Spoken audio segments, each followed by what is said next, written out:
Nothing we say is investment advice. Please pause on all 3 pages of this disclaimer and read it. All right, everybody. And it's just after 4 o'clock my time. So it's 6:11 EST. We have 3 or 4 guys on here with us. Looks like Larry dropped, actually. He was just talking. He'll be back. Sure, Larry will be back with us. And oh, no, there he is. Chris, Mateo, Larry, myself. I think there might be one more person that was here with us, but that's fine. We got a few guys. This is an AMA format. Okay. So you guys come in with questions. I answer them. And if there aren't any questions, I just kind of go over the charts and I talk about what I think things are going to do. So Larry, you were here first. Do you have any questions, or do you want to just kind of continue talking about what we were talking about? Yeah, so a question that I have, prop firms. I want to try to get into a challenge, and I understand that blowing the account is very, very possible, like 90% possible. But using lot size and position in forex, how can I take, say, $100 or $200 account and maximize it out and see if what I could grow it to? Understanding that the risk management is going to be pretty much non-existent for about the first 4 to 5 trades. But then if my hit rate is over 55%, so say 60%, right? If I increase my risk management from say a 1 or 2% to a 10 or 15%, how does that result in blowing an account with a 60% hit rate? Well, very easily. Okay, so this is all going to come down to probabilities. So before we get any further, for those who don't know, a prop firm is a proprietary firm, and they're a proprietary trading desk. You trade their money, you keep anywhere from 70 to 90%. They have rules, so you can't break their rules. They won't pay you, or you'll have to go on like a cool-off period, or there's a lot of different rules you have to follow, and most of the rules are there for you not to blow the account. The kind of thing that you're talking about can result in you blowing the account. A lot of these proprietary firms, what they have is a sort of I forget what it's called. I've always been self-funded. I've never been in a prop firm. I've always just had my own money to trade. I'm interested in learning more about prop firms for a lot of my clients, like Larry. There is a rule. I think it's called the consistency rule. And so if you have this outsized win over a period of time, meaning that if you just risked a whole bunch of money, you cowboyed up, and Chris got the nickname for cowboy, by the way, from doing shit like that. It's just I'm self-funded, so it's my rules. I did all the things I'm not supposed to do, right? But I was a little bit lucky and a lot smart and very much right place, right time. So on a prop firm, though, it's their rules. So if you bet too much and you make too big of a win, what'll happen is they're going to see that, like, let's just say you turn $100 into like $3,000, and 2,500 of that was one particular win. Like you knocked it out of the park on one win.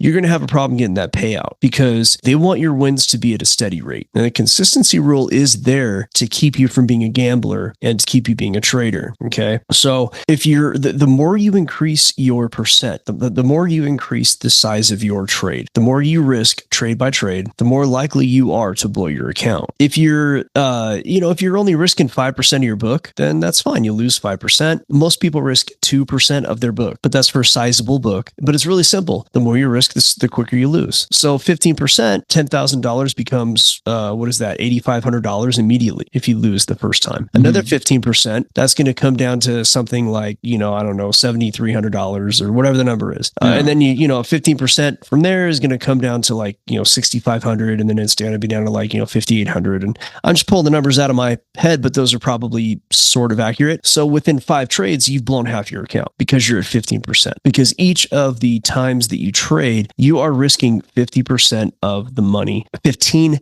of the money in your account. And your account's not going to last that long doing that. You're going to go, after 10 trades, you're going to have something like, 20, 30% of your money left, if not less. And you've blown your account. And by the way, a prop firm, they're not going to allow you to even get that far. With a prop firm, once they have like a max loss limit. I forget, I'm not that familiar with the term. That's drawdown, correct? Drawdown, that's right. Yeah, thank you. Yeah, it's usually the same for what they're asking for. It's like 10 and 10 for the initial challenge. 10%, 10 and 10 is going to be 10% of the account. 10% growth with 10% drawdown. Okay, so it's a high level watermark. Okay, so you like a 10% watermark, 10% drawdown max. So you're gonna, but they don't give you a max. Do they give you a max growth, or is it that you can have 10 up and then you can pull 10 down from there? Like, is it a rolling 10 and 10 like this? No, you don't pass the challenge until you have 10% growth, but you can't have 10% drawback during that time. Gotcha. Okay. So yeah, they're going to, and even when you're trading like live money, you're out of a challenge, but you're just literally you have an account that you got, they're going to have max drawdown rules. And some places will be like a cooldown. Other places will be like you've lost your account. Each place has different rules. So when you blow up your account, like when you're self-funded, that means you've lost all of your money. But if you have a 10 and 10 and you're risking like 15% on each trade and your trade runs to stop, you're going to be out of the game in one loss. And you have a 55% win ratio or even a 60%. That means that 40% chance or better, you're not going to last even one trade in that challenge. You have a 60% chance or less of actually winning that first trade, right? And every time you're risking 15%, that rule still applies. So every single trade you take, when you risk more than 10% of your book, if you stop out, you're out of the game. Okay. So if you're trying to like play a challenge like that, you want to grow your account 10%. 10% is not a big amount to grow your account in. How long do they give you? A month? No, there's no time frame on a couple of them. Oh, who cares then?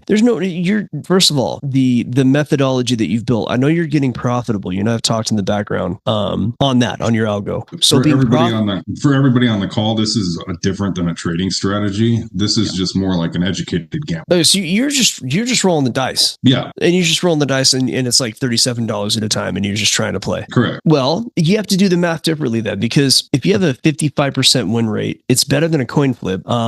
So I mean, if your risk to reward ratio, what's your risk to reward right now on my algorithm? Yeah. Or are you not going to trade your algorithm? You're just going to cowboy it, or what are you going to do? Well, no, because see, this is what I do different than my algorithm. If I set a trade, and this is where I'm back testing it, and there's a lot more into this, and we could have an offline conversation. I could explain the whole thing, but I do 2 to 1. Okay. So, but what I'm doing with the gambling is I'm still keeping the same consistency with the risk management, but instead of having a standard 2 to 1, now I'm switching to structure based with a trailing stop. When you have no minimum or maximum R's, then you just structure it and you don't care what your R's are. I look for a 2 to 1. Okay. But now if it starts going that way and then I see that there's a trail, then I'll trail over, depending on which direction I'm going. I'll either trail underneath the lowest low or the highest low, or I'll trade just above the highest low or the lowest high. Okay. So we're getting pretty technical in talk here. So to keep it away from that a little bit, but we need to, I know what you're saying. And I think I know enough to answer your question. I'm doing the trend trading with the safety line. Yeah. So here's the thing about it though. That's like what you've been doing with some changes. Have you back tested that? Yes. And when I have the A+ set up with the break and retest, and then with that safety line, I'm noticing that my R goes substantially higher until it breaks that safety line. So have you actually tested for all of the factors, including the breaking of the safety line? Correct. And the accuracy gets up to over 60%.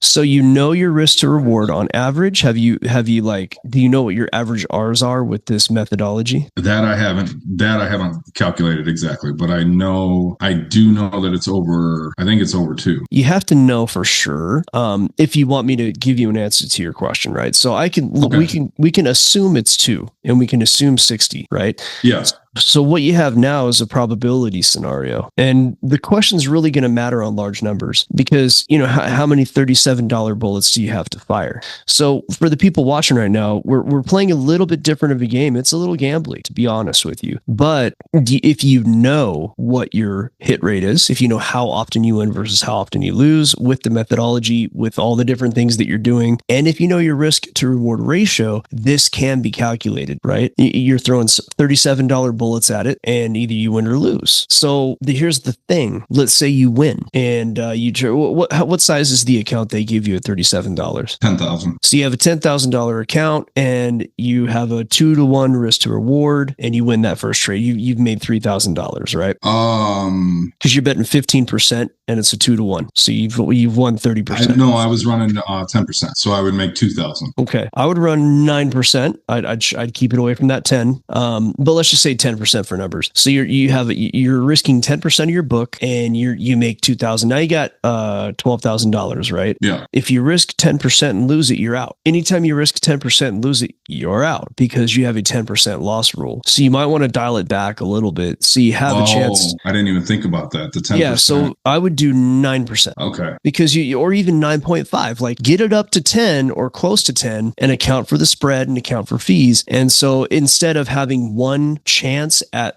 like every account, you essentially have two chances with almost the same exact payoff. You lose 10%, you lose your $37, you're out. You lose 9.5%, it's almost the same as 10%, but you could go 9.5% again. Yeah. You see? So you're almost like spending, like instead of $37, each account is effectively costing you half as much. And it's even better than half because you're winning 60% of your trades. Yeah. And then I could probably scale down on losses too. Yeah. It's just, you need to like, okay, first of all, the 10% drawdown, is that based on high watermark? So like if you make that $2,000 and you bet 10% on that $2,000, is that 10% drawdown based on the original daily amount? Is it based on the 10,000 or is it based on the high watermark of 12,000? That was a light bulb that just went off with me. If I lose the 1,200, then that's 10% from the high watermark. So I have to look at those specifics. You have to know if it's a high watermark or if it's like a daily or a weekly, like whatever. Is it a starting amount? Did you start on Monday at 10 grand and then your 10% drawdown is always based on that 10 grand? Or is your drawdown based on high watermark, which I don't like say, I don't know prop firms that well, but I don't know that they would be that strict on you. But then again, you know what I've heard about prop firms is that they've been changing their algos lately to keep from paying out. So you really got to know your rules. Yeah. So yeah, my understanding was that it was off of like with the $10,000 account, it was either you're getting to the 1,100 or you're getting to 11,000 or 9,000. So I'll have to look into that. Yeah, I would find out whether or not like what's that 10% based on. Which prop firm is it? I'll get those specifics to you. Yeah, let me know which firm it is, and maybe I'll look into the challenge with you, and we can spend a little time. Okay, I got to go back through my search history. Okay. Yeah, so those are the things you need to know. Like you really got to know the rules on prop firms. Maverick is good because it's like they want you to be successful. They put you through school. They put you through personality tests. You have to show them your methodology. Like they're not going to allow you to play. You're going to have to show them how you trade. You're going to have to follow your rules or they will boot you. So for people who are serious traders who want to just follow the rules and not try to gamble it up and not try to do these crazy things like the Instagram guy, which I am not putting down, by the way, I'm just saying for those who want to play solid, Maverick is a good company, but I think you have to come up with a 10% bond or something like that. So I forget the deal. I forget exactly what it means, but they want you to have skin in the game. So I think I imagine, and I didn't get far enough to figure this out because it's not for me, it's for the clients. I didn't have time to do the research, but I imagine they're going to make you pay 10% of the bond and they provide the bond. I don't know. Who knows?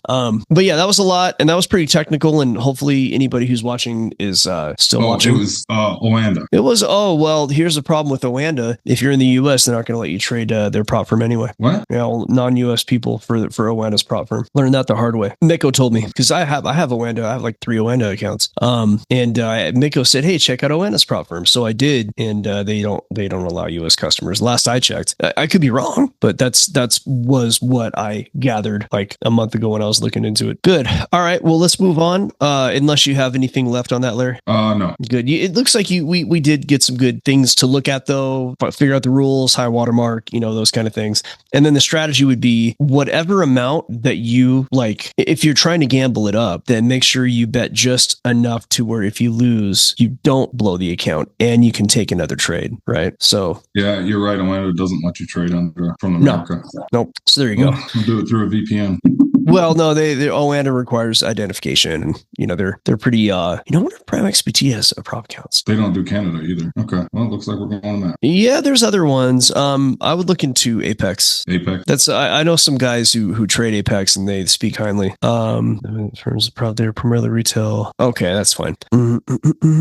Okay, profit lower the bull rush. I was looking into some stuff. All right, good. Let's move on to CG. I think you were here. No, Mateo was actually here before CG. Mateo, do you have a question? Yeah, so I'm not actually fully deep into the whole trading idea, but I have, to my understanding lately, Bitcoin and crypto has been going nuts. And my understanding it's been because of like software, where I heard is that there was some like software stocks that were going crazy. And so then that was also kind of tied to Bitcoin going crazy, going down and whatever.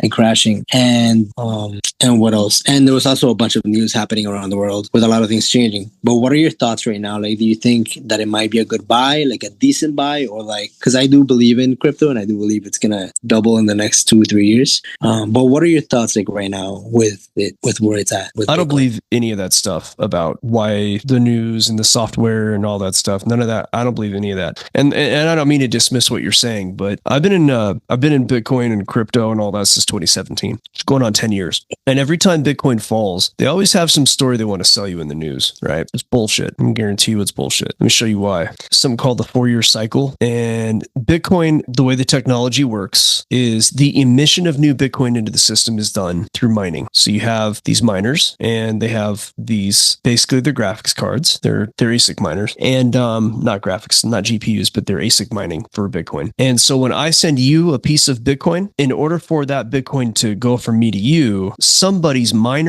computer has to solve a cryptographic like problem. And then when that is solved, then my Bitcoin goes to you and there's a slight fee, and that slight fee goes to the miners. And that's how new Bitcoin is created, because that slight fee is actually new Bitcoin, right? So it's a reward. So there actually is mining fees and then there's a reward. That's two different things. So yeah, they make a fee, but then whenever there's a new transaction that happens, the miners get a reward. The system creates a small amount of Bitcoin and the miner gets that new Bitcoin that got created. Well, every 4 years, the amount that the system rewards the miners gets cut in half. It's called the halving. And if you're looking at the screen right here, you will see, and I've made this into a logarithmic screen. That's why it looks like it does. If I didn't do that, it would be really hard to see what we're seeing. So it's just, like you look here, it's for just so you understand why Bitcoin looks like this on this chart. Okay. You need to know this. So from 2 cents to $2 is right there. That's only a $2 move up, but from $2 to $4 is right here. And from $4 to $6 is right here. And so as you move up, the increments really, really go like this. And so it distorts the chart. And the reason I do that is because initially Bitcoin made these humongous moves, like 1 penny to 5 pennies. Bitcoin would quadruple in minutes on a regular basis, and it would fall by 90% in an hour. And then as time has gone on, it's gotten stable. So we'll look at the real chart that doesn't look like this in a minute, but I just want you to know why it looks like this. Now, what I'm going to do is I'm going to put on what's called the halving events, and this is going to show you each time Bitcoin cut those rewards that I told you about in half. All right. So I don't have this saved. So those yellow lines are the halving event. That's when, and it's all based on blocks. So every time a certain amount of blocks gets mined, the system flips and it cuts the rewards in half. Now, when you cut the rewards in half, that means every time a Bitcoin transaction happens and that reward is given to the miner, now that reward is half as much as it used to be. And this is why Bitcoin continues to go up, because the amount of Bitcoin going into the system decreases because of this halving. And you'll notice that each of these halvings, Bitcoin goes up after each of those halvings. You see that? See how that goes? Nick, is that related directly to the energy cost to mining? Well, ultimately it is. Ultimately it is, but for the purposes of this discussion, I don't know that it's going to be useful. Okay. So what you'll want to notice though is after each of these halvings, you get a peak. You see how price goes really high and then it goes down like this. And then after this peak right here, you see how price goes down like this. And after this peak, price comes down again. You see how that works? Well, I'm going to change the chart to look like what it really looks like now. So it's not going to have this shape that you see. It's not going to be logarithmic. This is what the chart actually looks like. So if you go all the way back to the first halving, Bitcoin before the first halving was at $30, $5, $10, 1 cent, whatever. And then it hit the halving. And after the halving, price was at about $15 at the first halving, and it went all the way up to $1,200. So that's almost a 10,000% gain. So if you had $15 in Bitcoin at the halving, then you had $15,000, I think, if my math is right there, right? So it's at 15 to 15. Correct. 15. Yeah, I think it went 15 to 15,000. So just understand that that was a huge move. I could just do this for you. It was a 37,000% move up. That's not even, it was actually less than that. To get it, but I don't know, it's good enough. You see how huge that was. That's enough for us to understand this concept. Now, then after the halving, what you saw was this peak right here. And that peak was at $1,200. And that was in 2013. And then you'll notice that price went all the way down and it bottomed out at $163. It fell 86.9% on the first halving. Do you see that? So you had that first halving here, you had a peak, and then you had a bottom. And then what happened the next halving was right here. I was in at this time, like just after this, right? So I was in right after this. So the second halving happened in August of 2016. And price was running up to the halving because everybody knew the halving was coming. Everybody knew that the rewards were going to get cut in half. Everybody knew that the amount of Bitcoin coming into the system would be half as often as it was before per transaction, right? Now, there's a lot more transactions, still more Bitcoin is going to come into the system, but that's neither here nor there right now, right? So what matters though is the price is going to go up, and it does have to do with the power and, you know, all those different metrics that miners know of. But for the purposes of this discussion, what we need to know is that up to the halving and after the halving, you're going to get a new high. You see that right there? So price at the halving was about $620, and the peak after that second halving was at about 19,500. And instead of a 30,000% gain, you got a 3,000% gain, which is still freaking insane, right? So that's a great pull, right? Okay, fine. That was your peak. Now, after that peak, price came down, and then you have a halving and it went up again, right? So let's see how far it came down. Price fell 85%, didn't it? You see that? Price fell from 20,000 all the way down to about 3,000. And then for the next halving, which was in, 2020, price topped out after about a 3,000% gain. So from 3,000 to 60,000, that was the move, okay? And then after that halving, you have another low, and you see price fell 80%, 78%. Do you see that? Then we had this halving that was just in 2024. So price came up from the bottom at 15,000, topped out at 127. So you had a 700% gain, right? So yeah, that was like times 7. That's good for Bitcoin. And then it peaked out and it's going to fall again. Now, there are those who make the argument that Bitcoin's kind of new, and we don't want to try to say, oh, we can rely on the 4-year cycle because it's such a new thing. It's, okay, maybe there's some truth to that. But the 4-year cycle doesn't happen because of like trends in the economy or, other stuff. The 4-year cycle happens because of the halving. It is a fundamental thing with Bitcoin itself, how it's made, emission schedule, emission process. It's not something that is affected by much of anything else, really. I mean, sure, there are effects, headwinds, tailwinds, but in the end, the halving is the reason. And if price were to fall 80%, which we've seen it do 85, we've seen it do 77, so I'll just do 80%, price is going to go to 24,000. Does it have to do with computer malfunctions or software or anything like that? Well, I guess you could say technically it does have to do with software, because it's the software that creates the coin. So to answer that question, yes, it has to do with software, but it's an extremely predictable cycle thus far. Now, will it continue to do so in the future? No one knows for sure, but it's what it's always done in the past, and the reason is very well defined. So the reason Bitcoin is falling, it's not news, and it's not because of Epstein, and it's not because of fucking Iran or any other bullshit, right? It's just because it always does this every fucking time. But every single cycle brings on new people who don't understand this, and so they're going to believe all the bullshit that MSNBC or Cointelegraph says. Epstein invented Bitcoin. Fuck. I wish I had a nickel for every time I almost vomited hearing about Epstein. I'm so fucking tired of it. Epstein Bitcoin. You're fucking stupid. All right, enough. So it's going to fall, and if it does fall 80%, you're looking at the mid-20s. Will it double after that? Quite possible. It's hard to say because each cycle has the gains are less and less each cycle. That's the tricky part. So it's hard to predict how that's going to go. Wall Street may also have a change in its appetite. That's some things I can't really talk too much about. But what I will say is that a doubling of Bitcoin after the bottom is extremely possible. You said double. I don't disagree with that.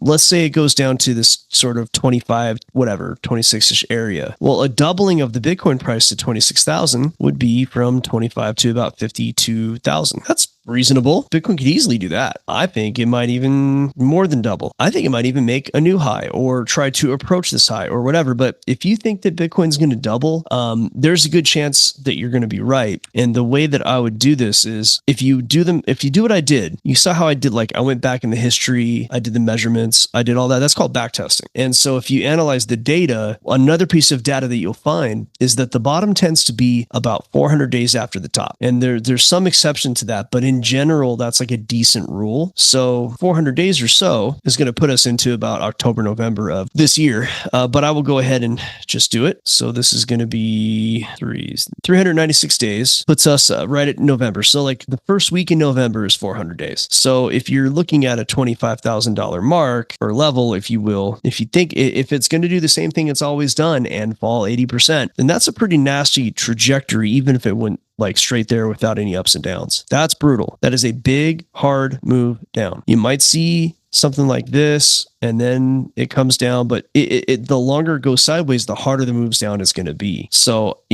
in the end, though, however it works out, that's how it tends to be. Now, we could see things change. It may not fall 80% this time, that could be the case. And I have other tools in my box that can help me tell when the bottom is. But historically, that bottom's been about 400 days out, and the 80% rule so far is held. So 25 by November is realistic. But if I don't get 25 and it's November, I might be like, okay, maybe we've seen the bottom. Or if I get 25 and it's like June, I might be like, okay, maybe we've seen the bottom, right? It's not hard, fast rules. This is how we do things. But Bitcoin, it's still pretty popular. But usually people like Bitcoin's not going to go up historically until everybody hates it. That's like a really clear, that's always been the case with a lot of assets. And when you have everybody like Bitcoin's dead, Bitcoin sucks, and it's never going to do anything, and like you see that, you can add that along to like add that along with all of the other sort of indications that you might be looking at and say, oh, okay, yeah, not only is it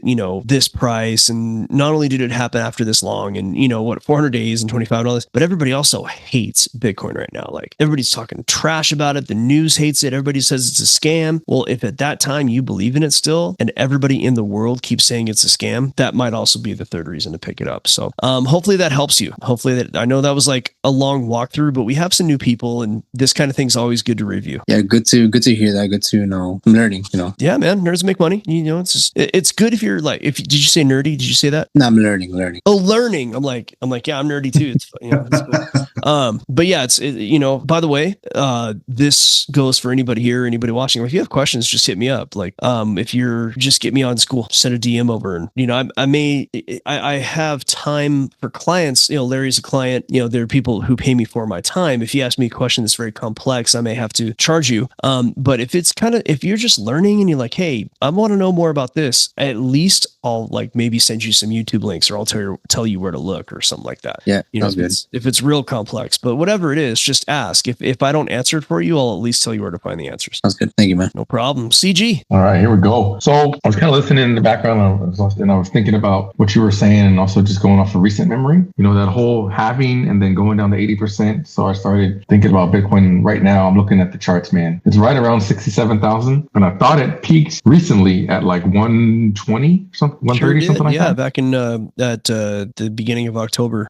So we're pretty close to that 50% mark. And then I remember a few years ago, it had peaked at like 60,000. And it came back down to 20. I was like, dang, man, like that was right around that 4-year mark that's what you're talking about. And so I'm seeing it just in recent history. So yeah, man, I think just based on what you're saying, what I've seen, it's probably going to get below 60 at some point this year, like you're saying. It's quite possible. Yeah. It's, I think it could be below 60 tomorrow. And I have other reasons to think that as well. That'll make it through the week.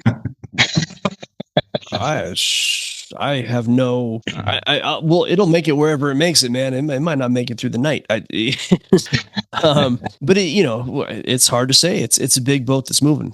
But no, you're right. The higher time frames, yeah. No, it looks really bad. Yeah, it looks horrible. Yeah, it looks really bad. And there's some other things that were like in Algo Factory that we're hearing too. So it's making it to mainstream now. I would definitely be very careful with cryptocurrency from here on out. That's for sure. That's for sure. I don't want to betray too much that we pay, like people pay me for information. So, I don't want to say what I know about what's going on or what Larry knows, but I'd be real careful with cryptocurrency from here on out. For sure, man. But, I'm just looking at trends and seeing the charts. I'm just like, yo, man, like I'm starting to see the patterns now that I've been paying attention more the last few years and just looking back at like, historical data. I was, right on point. It's on point. I don't see anything abnormal as of yet in the charts. Like as of yet, like I'm looking here, for example, this is a monthly chart, right? So in 3 months after the top, price made it dropped about 67%, and then it stayed there for 6 months, and then it fell. The last halving had a weird double top, but once the actual top happened, it fell 52%, stayed there for 1-2 months, and then it fell another a lot. So within 6 months, it had fallen, 75%. So that second tumble was gnarly compared to that first one that just, fell 50% and stayed steady for a long time. The other one fell 70% and then kept dying, but then it really, took off. Now this one's fallen 50%. Now it might go sideways for a while. This looks to me like an Elliott wave, although usually wave 3 is bigger. Let's see if where's my Elliott stuff. So it is. It's not exactly an Elliott wave, but it's right there though. It's there. Wave 3 is usually, wave 3 is bigger. This is an Elliott wave. I know it really is. It's not precise, but it's pretty close, man. It's it's a few dollars away from, you don't want 0.4 to go above 0.1, but it's right there. So this is your A wave. It's a strong A wave though. So we got, and I think the problem with A wave is it can't go below 4 or below 2. I can't forget which. See, if it came up here, you'd have your B wave, which would come up to, normally your B wave should come up to above around 100,000 if it's going to follow the line. So let's look at our Elliott wave rules. I don't know if you guys can see that screen. Are you seeing the Elliott wave stuff? Yeah, we got it. B goes to 3. You see A is above 4. No, A went below 4 on this one. Okay, so that's not a bad rule. I'm looking for the retracement wave rules. Yeah, see here, I haven't done Elliott wave in a long time, but wave 2 will complete in the price territory of the previous 4th wave. In this case, wave 2 has blown well below the 4th wave. So it was Elliott wave on the way up, but we're not really getting an Elliott wave retracement. So the wave 2, if you will, I call it wave A. That hasn't price territory. But then, for Elliott wave, then it would go to continuation after, correct? Well, it should, but it's falling through it though. Let me see if you can get better view on this. Okay, no, wave C can go below 4. That's okay. That's the thing. I don't know if there's any rules on wave C. Yeah, but you're still in wave. Oh no, you're not. That's right. Wave C can go wherever it wants. I think it can. Yeah.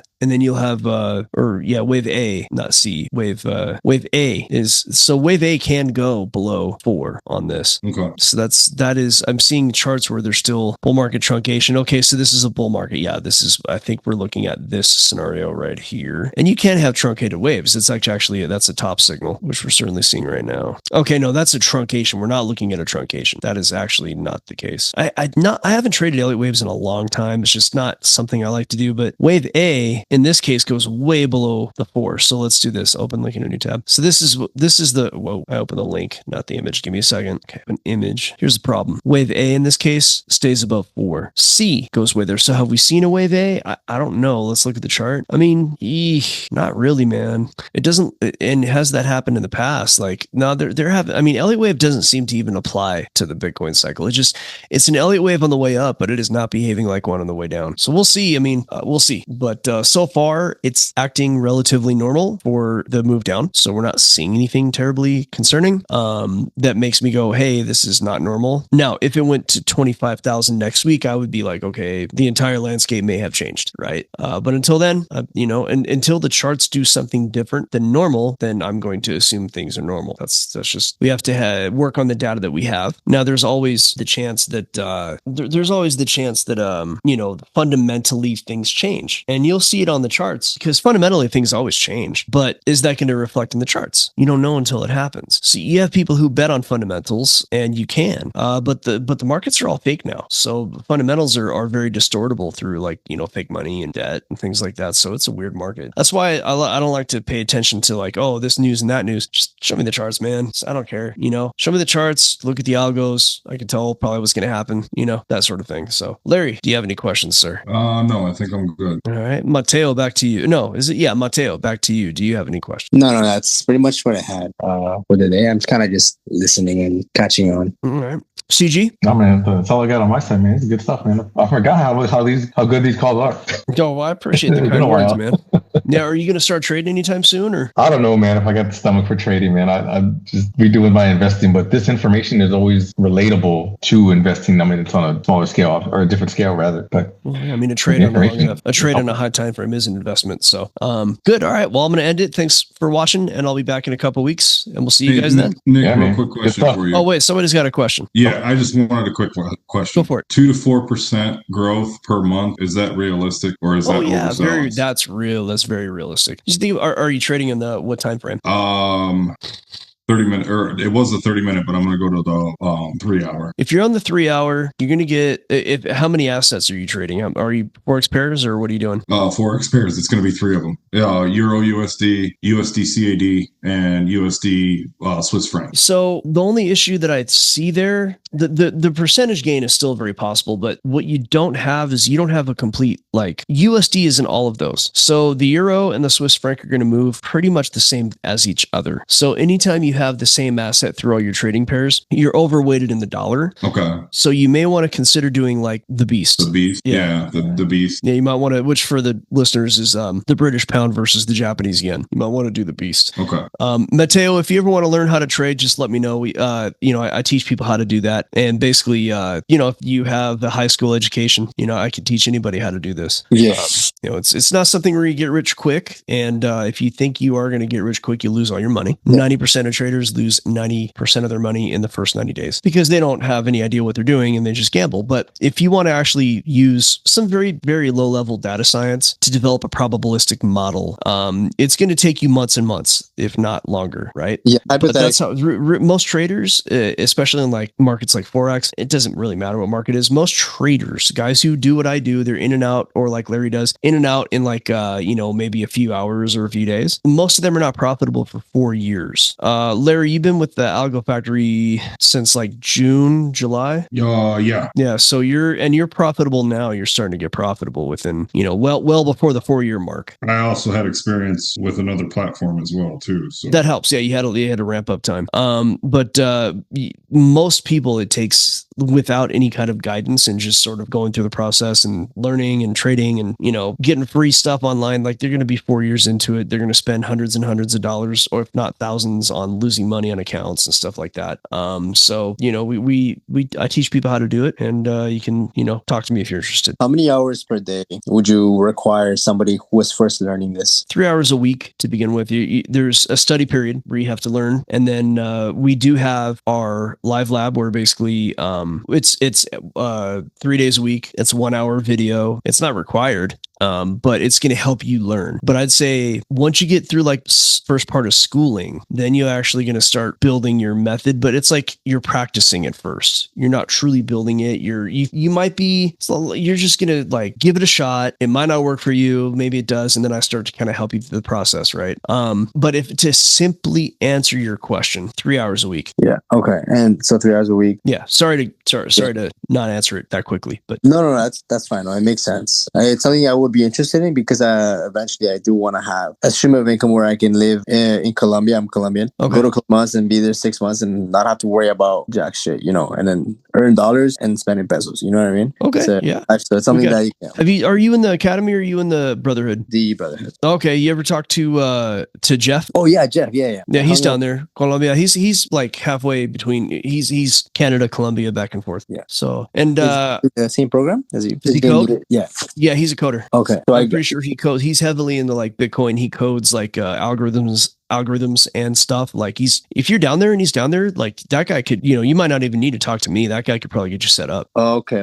But if you want to do what I do, yeah, man, I got you. I mean, it's location independent, right? So that's the most important thing for me. Mm-hmm. Okay. Yeah. Okay, cool. I just have to set up some things in the next few weeks, but I'll hit you up to see how I can get started, even if it's just 1 hour a week, I still love to learn. ¿Eres de Colombia o de América? Originalmente. Yo soy de Bogotá. De Bogotá. Okay.